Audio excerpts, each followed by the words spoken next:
The council chamber floated in the darkness of space, a massive ring of metal and glass that orbited the blue giant star of Vexathari Prime. Inside, representatives from 48 different species sat in their designated seats, arranged in tiers that spoke clearly of power and influence. The highest seats belonged to the oldest and strongest civilizations. The lowest seats, barely above the chamber floor, held the newest members. Admiral Taeyang Kang sat in one of those low seats. His uniform was crisp and dark, decorated with the simple insignia of Earth's unified forces. Next to him sat Ambassador Hana Lee, her hands folded carefully on the datapad in her lap. Behind them, Captain Minho Park stood at attention, his face expressionless as he watched the proceedings. This was the Centennial Treaty Renewal, held once every 100 standard years. Every species in the Galactic Council came to renegotiate their agreements, their trade routes, their territorial claims. For most species, it was a formality. Terms rarely changed much. Small adjustments here and there, minor disputes settled, and everyone went home satisfied. Humanity had joined the Council 30 years ago, after their first contact with an alien species had led to a series of careful diplomatic exchanges. Earth had been invited to join, and they had accepted with hope and enthusiasm. Finally, humanity would take its place among the stars. Finally, they would be part of something greater. The first 29 years had been difficult but manageable. Human ships traveled along assigned trade routes. Human colonies grew on worlds. The Council permitted them to settle. Human diplomats learned the complex web of galactic politics, the unspoken rules, the careful dances of favor and obligation. They were patient. They were respectful. They followed the rules. Now, in the 30th year, everything was about to change. The Vrex Primarch rose from his high seat, his forearms spread wide in a gesture that demanded attention. His species had ruled a quarter of the galaxy for 3,000 years, and he carried that authority in every movement. His translator device rendered his clicking speech into smooth, condescending words. "The Council recognizes the matter of the human territories," he announced. "After careful consideration by the senior members, we have prepared new terms for Earth's continued participation in galactic civilization." Hana leaned forward slightly. Her jaw tightened. This was not how renewals typically began. Usually, each species presented their own proposals first. The fact that terms had been prepared without human input was a very bad sign. A holographic display materialized in the center of the chamber, showing the current map of human-controlled space. It was modest compared to the empires of older species, but it represented 30 years of hard work and careful expansion. First, the Primarch continued, human trade routes will be reduced by 70%. Your current lanes interfere with more efficient shipping corridors used by established species. You will be assigned alternative routes. Murmurs of agreement rippled through the upper tiers. Hana's knuckles went white as she gripped her datapad. Second, all human colonies beyond the Sol system will be placed under administrative oversight by council-appointed governors. This will ensure proper resource management and prevent the inefficiencies we have observed in human operations. Taeyang's expression did not change, but his hand moved slowly to rest on the armrest of his chair. His fingers drummed once, twice, 3 times. Behind them, Minho recognized the signal and remained perfectly still. Third, Earth's military fleet will be restricted to defensive vessels only. No dreadnoughts, no carriers, no ships capable of offensive operations beyond your home system. This is for your own protection, of course. The galaxy is dangerous, and you are simply not equipped to defend yourselves properly. A few species actually laughed at that. The sound echoed through the chamber, like mockery. Fourth, human settlements on resource-rich worlds, specifically the colonies at Kepler 442 and Tau Ceti, will be evacuated within 5 standard years. These worlds are better suited for development by species with more advanced extraction technology. Hana could not stay silent any longer. She stood, her voice clear and firm, despite the rage building inside her. Primarch. These terms violate existing treaties. The Charter of Galactic Unity guarantees each member species the right to self-determination, fair trade access, and territorial sovereignty. What you are proposing strips Earth of all three. The Primarch looked down at her from his high seat. His face, so alien, and yet somehow readable, showed pure contempt. Ambassador, the Charter applies to civilizations capable of contributing meaningfully to galactic society. In 30 years, what has humanity contributed? You have no unique technology. Your science is primitive. Your culture offers nothing we have not seen 1,000 times before. You are children playing with tools you barely understand. He leaned forward, his voice dropping to a tone that somehow made his words cut deeper. These terms are generous. We are allowing you to remain in the council at all. You should be grateful. You should thank us. The chamber erupted in agreement. Species after species voiced their support. Some genuinely believed humans were inferior. Others simply saw an opportunity to claim human resources for themselves. A few remained silent, watching carefully, but none spoke in Earth's defense. The vote was called. It was over in minutes. 47 species voted in favor of the new terms. 0 voted against. One species, the mysterious Pelkari, who rarely spoke at all, chose to abstain. Their representative, a tall being wrapped in flowing robes, simply watched the humans with large, dark eyes. The Primarch smiled, showing far too many teeth. The human delegation has 72 standard hours to sign the new treaty. If you refuse, Earth will be expelled from the Council and subjected to complete economic blockade. No trade, no travel, no communication. You will be alone in the universe. Hana opened her mouth to respond, but Taeyang touched her arm gently. He stood, slowly, buttoned his uniform jacket, and looked up at the Primarch without fear or anger.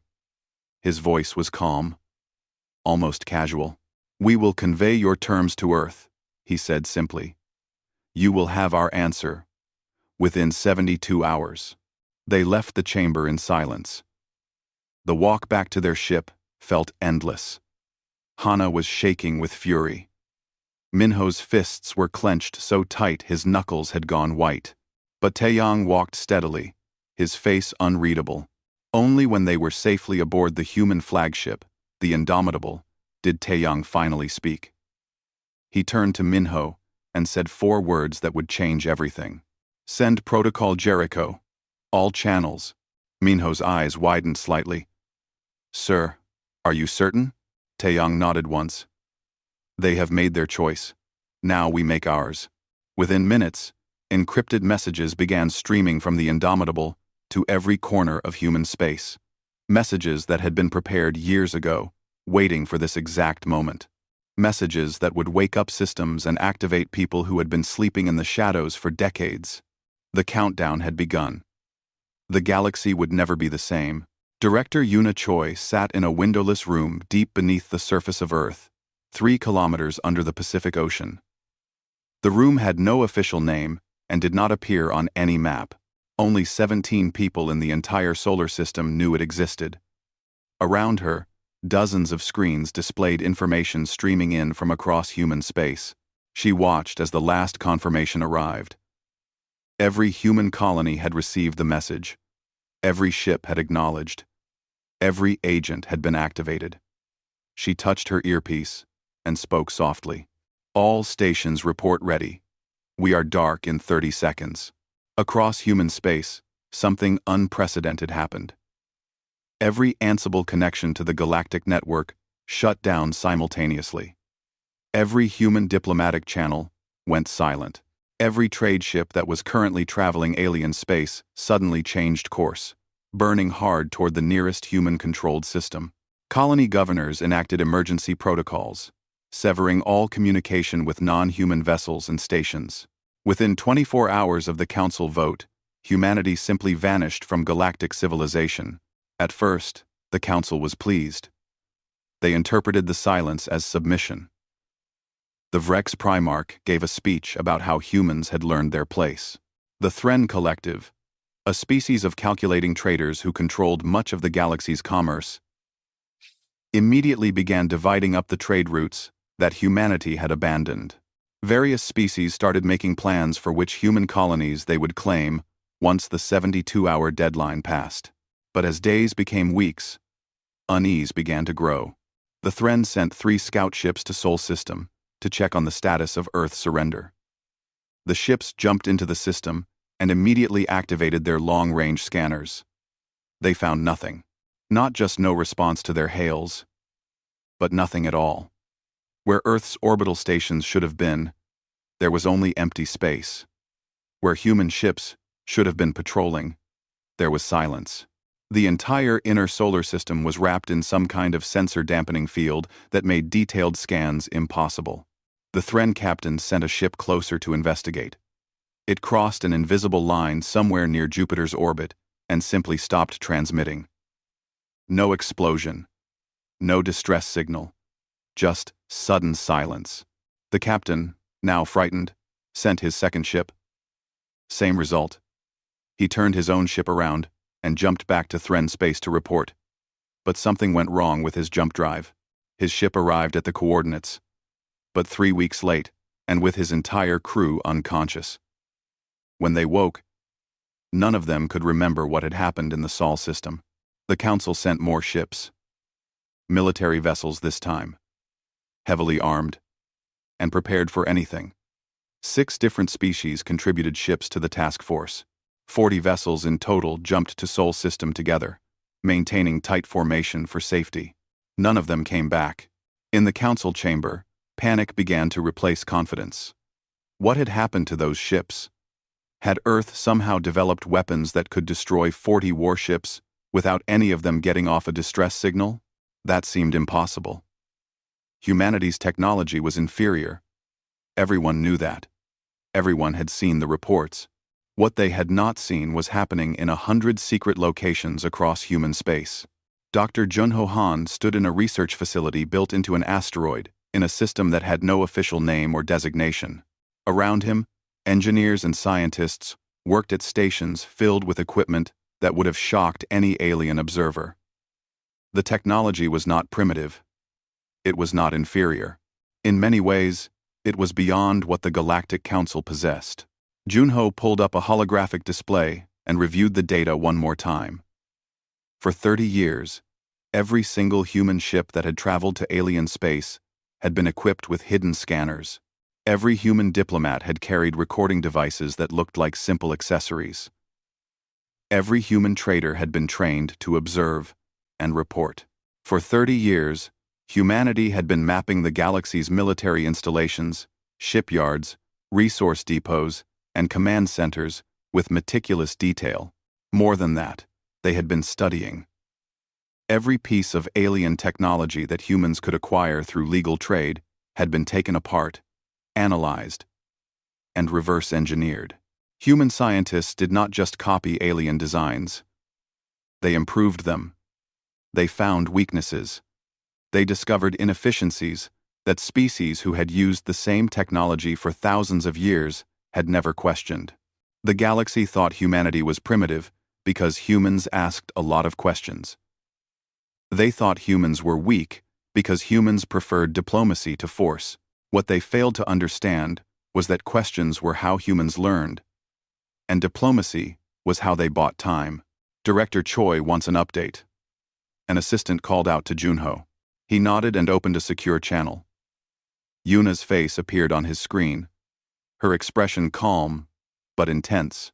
"How are the weapons?" she asked. "Ready," Junho replied. "All 17 types. The quantum torpedoes exceed projections by 40%. The Nova cannons are stable. The electronic warfare suite can crack any known alien encryption in under 3 seconds. And the gravity drives for the fighters are performing perfectly. HPC. And the Ghost Fleet?" Junho smiled slightly. "Fleet Admiral Hyun reports all ships are ready and waiting. The aliens have no idea. We have 3 times the ships we've shown them. The construction yards in the Oort cloud have been operating for 28 years without detection. Yuna nodded slowly. Good. Because in 48 hours, we make them understand what humanity really is. Halfway across the galaxy, Commander Saman Bake sat in a small apartment on a Vrex colony world. She had lived here for 7 years, working as a shipping administrator. Her neighbors knew her as a quiet woman who kept to herself. They had no idea that she was one of Director Yuna's deepest cover agents, one of 37 humans who had embedded themselves into alien governments and corporations. Her apartment's walls looked normal, but hidden behind a false panel was communication equipment that would have gotten her executed if discovered. She checked the encrypted message that had just arrived. It was simple. One word. Reckoning. Saman took a slow breath. 7 years of waiting were about to end. She pulled out the equipment and began her work. Within hours, she had compiled detailed reports on every military installation within 50 light-years of her position. Troop movements, supply chains, command structures, security protocols, everything. She was not alone. Across the galaxy, 36 other agents did the same thing. They had been waiting for years, living normal lives, building trust, gaining access. Now they activated, and the information they provided would make the difference between victory and catastrophe. Back on Earth, Admiral Taeyang stood in a command center that had been built specifically for this moment. Screens showed the positions of human forces across known space. He watched as the Ghost Fleet moved into position, their stealth systems keeping them invisible to alien sensors. Ambassador Hana stood beside him. She had not slept in 3 days. "Are we really going to do this?" she asked quietly. "Once we start, there is no going back." Taeyang looked at her with tired eyes. "They gave us no choice. We tried peace. We tried negotiation. We followed their rules for 30 years, and they still treated us like slaves. Sometimes the only way to make people see you as equal is to prove you cannot be conquered. We could be starting a war that destroys everything." "No," Taeyang said firmly. "We are ending a war that they started when they decided we did not deserve basic rights. What comes next is up to them. If they choose wisdom, we will have peace. If they choose pride, we will have war. But either way, we will have our freedom." Hana was quiet for a long moment. Then, nodded. Taeyang turned to his communication officer. "Send the order. All ships, all agents, all platforms. Operation Reckoning begins in 1 hour. Synchronized strikes on all primary targets. No warnings. No mercy for those who resist. But any who surrender will be treated fairly."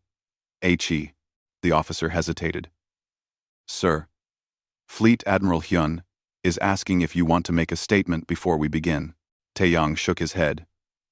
"No statements. They have had 30 years of our words. Now they will see our actions. When we are done, then we will talk." Across human space, ships that had been hiding for decades uncloaked. Weapons that had been built in secret powered up. Agents prepared to execute plans they had memorized years ago. And on Earth, in homes and cities and space stations, ordinary people watched their screens and waited to see if their civilization would survive what came next. The galaxy had scorned Earth. Now Earth would show them what scorn earned. At exactly 0300 Galactic Standard Time, 17 different star systems experienced the same impossible event. Space simply tore open, and through the tears came ships unlike anything the galaxy had seen in living memory. The Ghost Fleet had arrived. Fleet Admiral Hyun Chae stood on the bridge of the Revelation, the flagship of a fleet that officially did not exist. Around her vessel, 60 massive warships hung in space, their angular hulls absorbing light rather than reflecting it. They had been built over 28 years in hidden shipyards scattered through the Oort cloud, constructed with materials that had been quietly diverted from official projects and mining operations that no auditor had ever checked too carefully.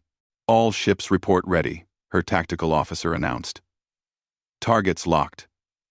Waiting for your order, Admiral. Hyun looked at the display showing the Vrex shipyards at Vexrel, the largest military construction facility in this sector of the galaxy. Hundreds of Vrex warships were docked there, being built or repaired. Thousands of workers moved through the massive structure. It was a symbol of Vreek's power, supposedly impregnable, protected by defensive platforms and shields that could withstand anything. The Vrex had been so certain of their superiority that they had never considered they might need to defend against humanity. Fire. The quantum torpedoes were a human innovation, based on alien technology, but pushed far beyond what any other species had achieved. They did not simply explode. They briefly created a controlled quantum field that caused matter to become unstable at the molecular level. The effect lasted only microseconds. But that was enough. 20 torpedoes struck the Vrex shipyard's shields. The shields held for exactly 3 seconds before the quantum fields caused the shield generators themselves to tear apart from the inside. The next wave of torpedoes hit the shipyards directly. What followed was not an explosion. It was disintegration. Massive sections of the stations simply came apart, the molecular bonds holding them together failing all at once. Ships still in their berths broke into pieces. Construction equipment became clouds of debris. And then, mercifully, the torpedoes' effects ended, and secondary explosions began as fuel and ammunition detonated conventionally. Across the galaxy, 16 other strikes happened at the same instant. The Thren Ansible hub that controlled communication for half the known species suddenly went dark, captured by human marines who had been hiding in cargo shipments for weeks. The Korval fortress world found itself surrounded by human dreadnoughts that blocked all traffic in or out. Mining operations on a dozen worlds were hit by precision strikes that destroyed equipment but left the workers unharmed. But humanity did not stop at military targets. On the Vrex capital world, Agent Daewon Kim sat in an office where he had worked for 15 years as a mid-level bureaucrat in the Vrex diplomatic corps. His cover had been perfect. He was boring, reliable, and forgettable. He filed reports on time, never caused problems, and attended office parties where he made small talk and was promptly forgotten. What none of his colleagues knew was that his position gave him access to the Vrex diplomatic communication network. For 15 years, he had been quietly copying every message that passed through, every secret negotiation, every private comment, every plan and scheme and betrayal. Now, following the orders that had finally come, Daewon took all of that data and broadcast it on every galactic channel he could access.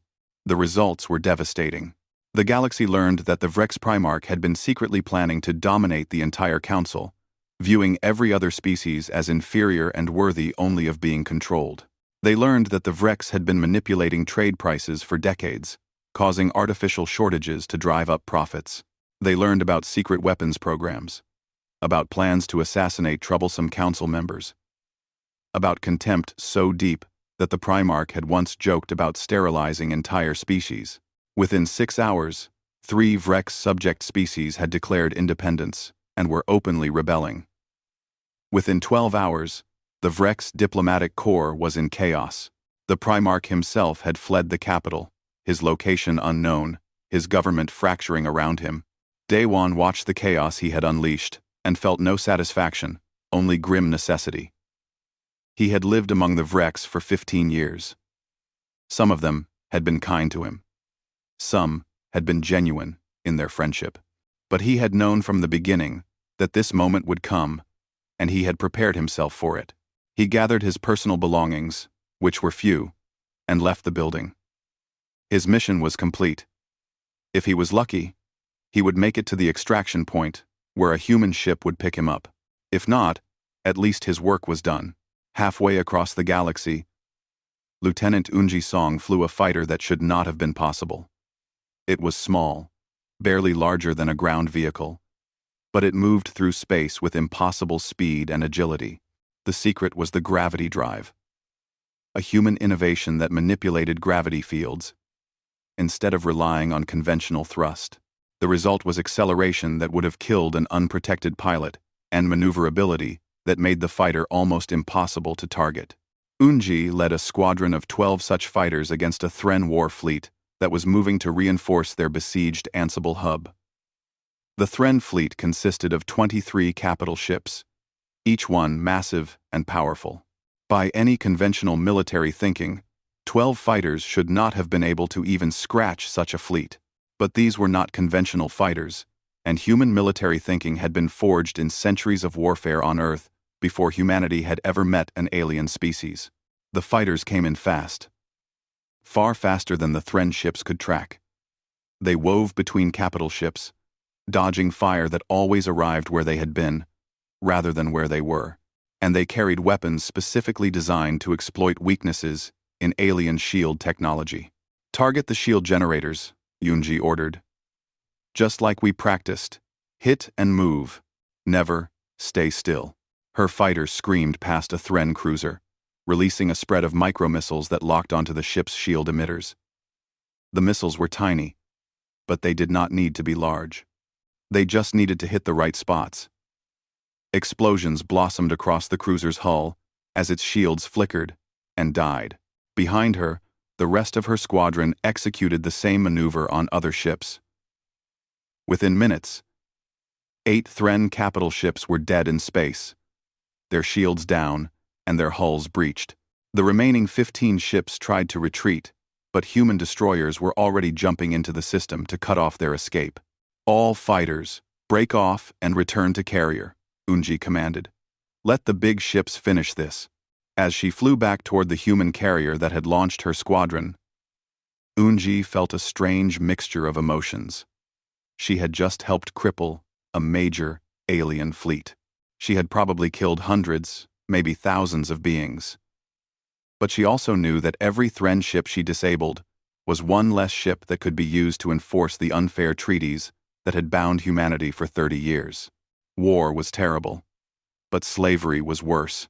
Admiral Taeyang watched the reports flowing in from across the galaxy. Every strike had succeeded beyond expectations. The aliens had been completely unprepared for the scale and sophistication of the human attack. Their military doctrine had not changed in centuries. They had become comfortable, complacent, certain of their superiority. "Open a channel," he ordered. "All frequencies. I want every species in the galaxy to hear this." His communication officer worked quickly. "Channel open. Admiral, you are broadcasting to approximately 94 billion individuals across the galactic network." Taeyang stood straight, his uniform perfect, his face calm but his eyes hard as steel. When he spoke, his voice was clear and firm. "I am Admiral Taeyang Kong of Earth. For 30 years, humanity has been a member of the Galactic Council.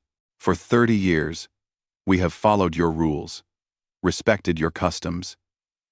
3 days ago, the Council voted to strip Earth of its rights, its territory, and its freedom. They gave us an ultimatum: submit or be destroyed." He paused, letting his words sink in. "We have chosen a third option. Every treaty that bound humanity is now void. Every restriction placed upon us is ended. Every slight, every humiliation, every act of contempt, we remember all of it. We did not want this conflict. We wanted equality. But since you would not grant us equality through law, we will take it through strength." His expression hardened. "To those species who voted to enslave us, know that we will not forget. To those who stood silent while injustice was done, know that silence makes you complicit. But to any species willing to negotiate new terms based on actual fairness and mutual respect, we are ready to talk. You have 48 hours to decide which path you will take. Choose wisely. Thanks for watching. We can see this is 5. We will not ask twice." The broadcast ended. Across the galaxy, billions of beings tried to process what they had just witnessed.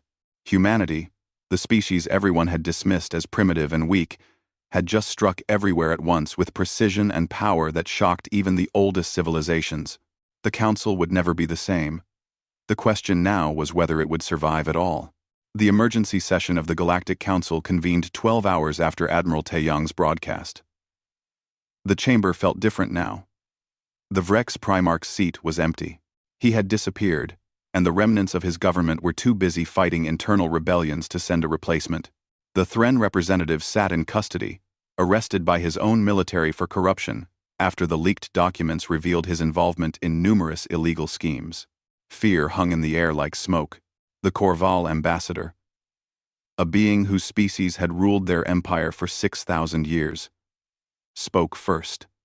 His voice was filled with rage barely contained. This is an act of war. Humanity has attacked military installations, killed thousands, and destabilized the entire galactic order. We must respond with overwhelming force. We must show them that such aggression will not be tolerated. Murmurs of agreement came from 13 other species. They were the hardliners. The ones who believed that military might was the only thing that mattered. The ones who saw humanity's actions as an unforgivable challenge to their authority. But 22 other species remained silent or spoke cautiously. They had seen what humanity could do. They had seen ships vanish, installations destroyed, and the mighty Vrex brought to their knees in a single night. They were pragmatists. And pragmatists knew when to reconsider their position. The Pelkari observer, who had abstained from the original vote, spoke for the first time in decades. His voice was soft but carried clearly through the chamber. Perhaps we should ask ourselves why humanity felt such action was necessary. Perhaps we should acknowledge that the terms we imposed were unjust. Unjust? The Korval ambassador snarled. They are primitives. Children. They have no right to question the decisions of civilizations that have existed for millennia, and yet these children have bloodied the nose of those ancient civilizations quite effectively, the Pelkari replied calmly. Perhaps we have underestimated them, or perhaps we have simply grown arrogant.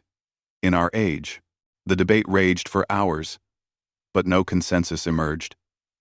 Finally, the council split into factions.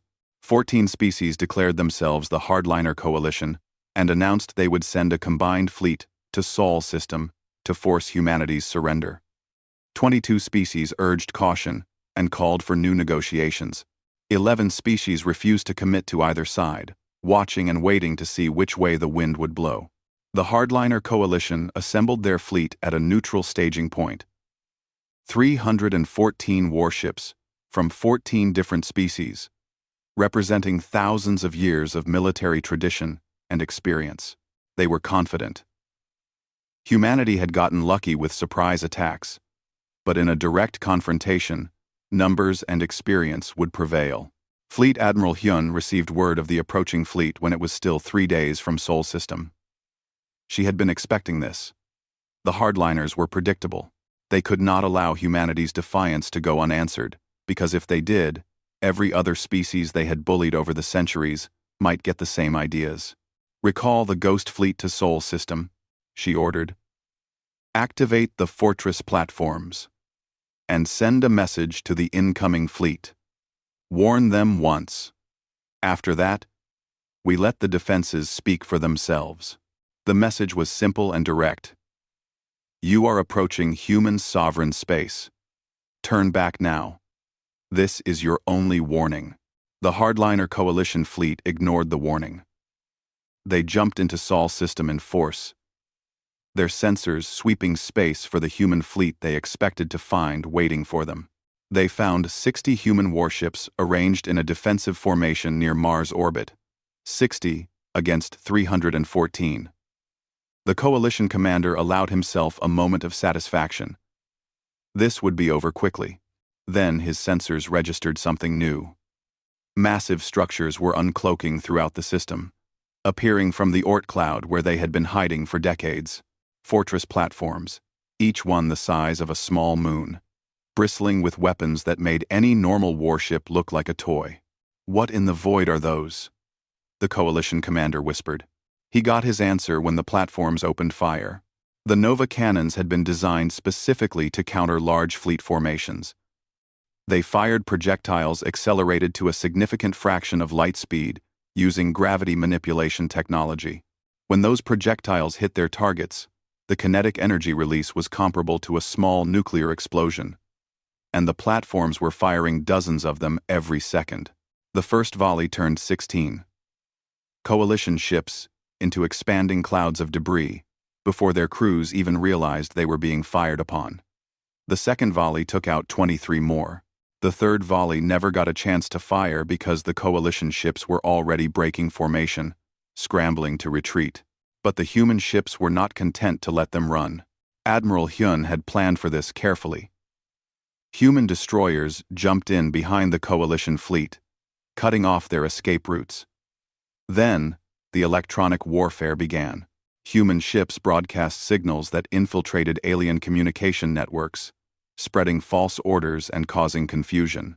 They deployed swarms of drones that mimicked the signatures of real warships, making it impossible for alien sensors to tell what was real and what was fake.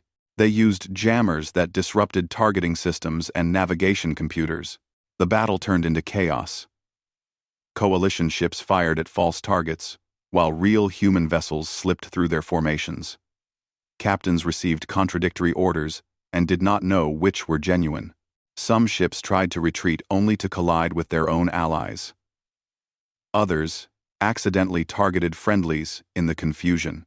And through it all, the fortress platforms kept firing with mechanical precision. 3 hours after entering Sol System, the coalition commander sent a desperate transmission on all channels. "We surrender. Stop firing. We surrender. We surrender." The human guns went silent. Admiral Hyun's voice came through clearly. "All coalition vessels will power down weapons and engines. You will be escorted out of Sol System under guard. Any ship that deviates from our designated route will be destroyed. Any ship that reactivates weapons will be destroyed. You came here to make us submit. Instead, you have submitted. Remember that lesson." The battered coalition fleet, now reduced to 187 functional ships, limped out of Sol System under human escort. Behind them, the fortress platforms cloaked again, vanishing back into darkness, waiting for the next foolish enemy. While the battle raged at Sol, Captain Jisoo Ryu traveled alone in a small diplomatic vessel to meet with the Pelcari observer. The meeting took place at a neutral location, a small station orbiting a white dwarf star far from any inhabited system. The Pelcari, whose name Jisoo learned was San, greeted her with a gesture of respect. They sat in a simple room, with a window showing the glowing corpse of the star outside. "Thank you for agreeing to meet," Jisoo said carefully. "Your abstention at the council vote was noted. We would like to understand why." San was quiet for a long moment before responding. "My species has been part of the council for 10,000 years. In that time, we have seen 37 different civilizations try to dominate the others. Some succeeded for a time. All eventually failed. The galaxy has a way of humbling the arrogant." "Trime. And you think humanity will be humbled too?" "No," San said softly. "You are different. The others wanted domination. They wanted to rule. You simply want to be treated fairly. That makes you far more dangerous to the old order." Jisoo felt a chill at those words. Dangerous how? Because fairness is harder to fight than conquest. A conqueror can be opposed, but a victim demanding justice? That creates moral complications. Already, 17 species have contacted my government privately. They are tired of the old system. They see what humanity has done, and they wonder if they too could resist the ancient powers. You have given hope to the oppressed. And that is the most dangerous thing of all. San leaned forward.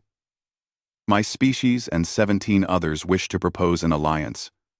Not to help you conquer. Not to help you dominate. But to rebuild the council into something better. Something actually fair. Jisoo felt her heart race.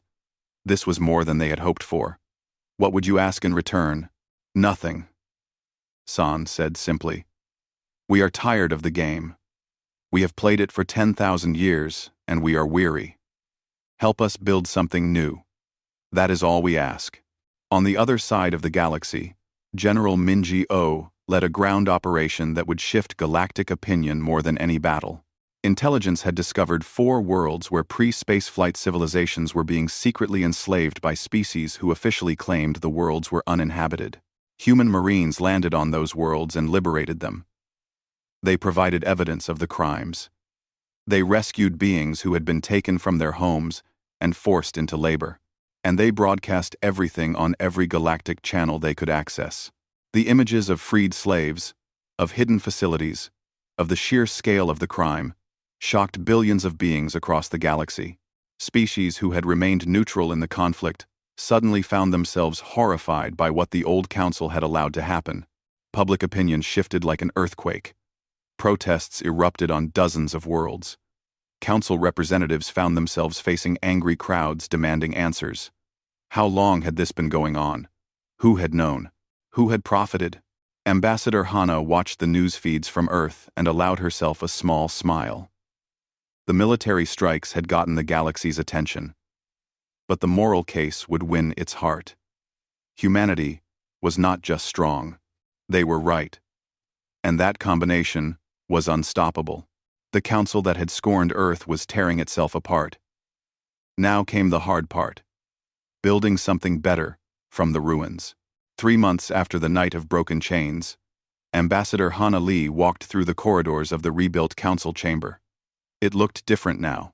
The tiered seating arrangement that had spoken so clearly of hierarchy and power was gone.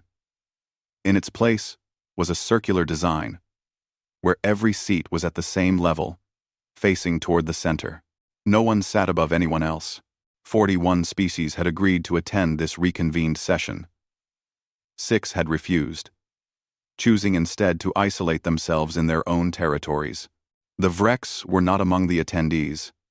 Their empire had collapsed into civil war and would not recover for years. The Korval had sent a representative, but only to observe. They had made it clear they rejected everything this new council stood for. Admiral Taeyang stood at the center of the chamber. He wore his uniform, but he also carried a datapad containing the document that would define the next era of galactic civilization. Around him, representatives from dozens of species watched and waited. Some were hopeful. Some were skeptical. Some were still angry about what humanity had done. Taeyang began to speak, his voice calm and measured. 3 months ago, I stood in this chamber and was told that humanity had contributed nothing to galactic civilization. I was told we were children playing with tools we did not understand. I was told we should be grateful for the opportunity to exist at the galaxy's mercy. He paused, looking around the circle of faces, human and alien alike. You scorned Earth. You mocked our contributions. You thought us weak because we sought peace first and carried weapons second. You forgot the most important lesson that any civilization should learn. Peace is only possible when those who seek it are strong enough to enforce it. Some representatives shifted uncomfortably. Others nodded in agreement. We did not want war. Taeyang continued. We never wanted war. We wanted fairness. Fair trade. Fair treatment. Fair representation. We wanted to be partners, not subjects. But you would not grant us that through law and negotiation. So, we took it through strength. He held up the datapad. This document is called the New Charter. It was written with input from 32 different species, including the Pelkari, whose wisdom spans 10,000 years. It contains the rules by which we propose to rebuild galactic civilization. I will now read its core principles. The chamber fell silent. First, equal voting rights for all member species, regardless of size, age, or military power. 1 species, 1 vote. No tiers. No hierarchy. Decisions are made by majority, with a requirement for 60% approval on matters of war or territorial changes. Several of the older species looked uncomfortable at that, but none spoke against it yet. Second, mandatory independent audits of all trade agreements and treaties. If a treaty is found to unfairly benefit one party over another, it will be renegotiated or dissolved. No more hidden exploitation. No more economic slavery disguised as trade. The few surviving Thren representatives looked particularly unhappy, but again, no one objected aloud. Third, absolute protection for pre-spaceflight civilizations. Any species found interfering with such civilizations will face immediate expulsion and sanctions. We have seen what happens when the strong prey on the weak. It ends now. This drew the first murmurs of approval from many species in the chamber. Fourth, mutual defense pacts that actually function. If a member species is attacked, all members respond. No exceptions, no excuses. An attack on one is an attack on all. But equally, if a member species initiates aggression, they face the combined opposition of all other members. Peace through collective security. More nods of agreement. The galaxy had spent too long watching powers fight each other, while everyone else suffered the consequences. Fifth, free trade zones without exploitative restrictions. Species can trade with whoever they wish, on whatever terms they mutually agree to. No more forcing weaker species to accept unfair deals or face isolation. And finally, Taeyang said, his voice growing harder, a council military that answers to all members collectively, not just to the powerful. A force dedicated to protecting the weak, enforcing the rules, and ensuring that no single species can dominate the others through military might. He lowered the datapad and looked around the chamber. These are the principles. The full document contains the detailed implementation, all of which is open for debate and refinement. But these core principles are not negotiable. If you cannot accept equality, fairness, and justice as the foundation of galactic civilization, then you do not belong in this council. For a long moment, no one spoke. Then the Pelkari observer, San, rose from his seat. The Pelkari accept these principles and vote in favor of the new charter, he said clearly. One by one, other species stood to voice their support. Some, enthusiastically, seeing this as the change they had wanted for centuries, others reluctantly, recognizing that the old order was dead and this new one offered the best path forward. A few remained seated, undecided, watching to see how the vote would go. When the count was finished, 38 species had voted in favor, 2 had abstained, and 1, the Korval representative, had voted against. The Korval rose slowly, his ancient face twisted with contempt. You have destroyed something that stood for millennia. You will regret this. All of you. When the chaos comes, when the order breaks down, when species war with each other without the strong to maintain discipline, you will wish for the old ways. And by then, it will be too late. He walked out of the chamber. No one tried to stop him. Taeyang watched him go, and then spoke again. He may be right. This new system may fail. Building something is always harder than destroying it. But I would rather die trying to create something fair than live comfortably in a system built on injustice. Humanity learned that lesson on Earth long ago. Now, we offer that lesson to the galaxy. On Earth, Dr. Junho Han sat in his lab watching the broadcast. Director Yuna Choi stood beside him, her face thoughtful. Do you think they understand? Junho asked. Do they understand that we did not do this because we wanted war? That we did it because it was the only language they would hear? Yuna shrugged. Some do. Some never will. But it does not matter what they understand. What matters is what they do now.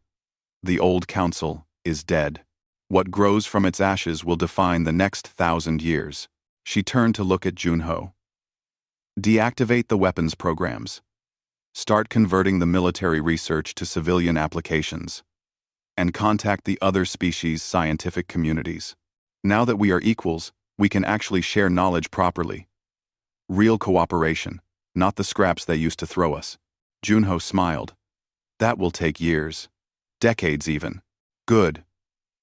Yuna said. Let it take decades. Let it take centuries. We have time now. Time we bought with strength, to be used for building something better. In orbit around Earth, Commander Salmon Bake stood on the bridge of a Ghost Fleet vessel as it slowly uncloaked. All across the solar system, the secret fleet was revealing itself. Ship by ship, the time for hiding was over. "Transmit our full specifications to the Council," she ordered. "Let them see exactly what we built. Let them know that we can always reach for these weapons again, if we need to.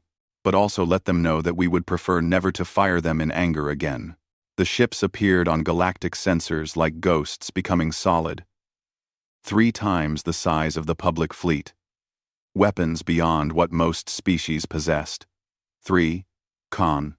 The full extent of humanity's military power, no longer hidden. Serving now as a reminder and a promise. We can protect ourselves. Do not make us prove it again. Lieutenant Unji Song flew her fighter through a trade lane that had once been closed to humans. Now, ships from a dozen different species traveled together peacefully, protected by a joint council patrol. She watched them pass and felt something strange. Hope, maybe. Or just the absence of fear. Captain Minho Park commanded the Indomitable on a joint patrol with Pelkari vessels. The 2 crews were learning to work together, sharing tactics and techniques. It was awkward at first, but both sides were trying. That was new. That was worth protecting. Agent Daewon Kim sat in a shuttle heading back to Earth. He had been extracted successfully after his mission was complete, though not without difficulty. He had spent 15 years living a lie among the Vreks. Now he was going home to a world he barely remembered. He did not know what he would do next. Maybe nothing. Maybe rest. He had earned it. Ambassador Hana stood at the window of the new council building, watching ships arrive and depart. So many species, coming together to try something that had never quite worked before. Equals working together instead of the strong dominating the weak. Admiral Taeyang joined her at the window. "Do you think it will last?" she asked him. He was quiet for a moment before answering. "It will last as long as we are willing to defend it. They scorned Earth once. They learned from that mistake. But there will be other challenges, other species who think they can dominate. Other moments when we will have to choose between peace and justice. And if we have to choose, then we choose justice," Taeyang said firmly. "Because peace without justice is just slow slavery. We proved that we have strength. Now we prove that we have wisdom, that we can build as well as we can destroy, that we can lead without dominating." Hana smiled slightly. "No pressure then." "None at all," Taeyang agreed with the ghost of a smile. They stood together and watched the ships move through space. Human ships traveling alongside alien vessels, all protected by the same laws, all bound by the same rules, all equal under the new charter. It was not perfect. It would never be perfect. But it was better. And better was worth fighting for. Earth hung in space below them, blue and beautiful and peaceful. The planet that had been scorned was now the cornerstone of a new galactic order. Not through conquest, not through domination, but through the simple, terrible, necessary proof that humanity would never be subjugated again. The old council had made one critical mistake. They had thought strength and wisdom were opposites. They had thought that a species that valued peace must be weak. They had thought that kindness was the same as submission. Humanity had taught them otherwise. Strength without wisdom was tyranny. But wisdom without strength was just a plea for mercy. The galaxy needed both. And now, finally, it had a chance to build something that balanced both. Whether that chance would be taken, whether the new charter would succeed where the old council had failed, only time would tell. But for the first time in 30 years, Ambassador Hana felt something she had almost forgotten. Hope. Real, genuine hope that the future might be better than the past. And as she stood there watching ships from across the galaxy move peacefully through space, she allowed herself to believe that maybe, just maybe, they had changed something important, that maybe the galaxy would remember this moment. The moment when Earth refused to be scorned. The moment when humanity said no. The moment when the weak became strong and used that strength not for revenge, but for justice. The moment when everything changed.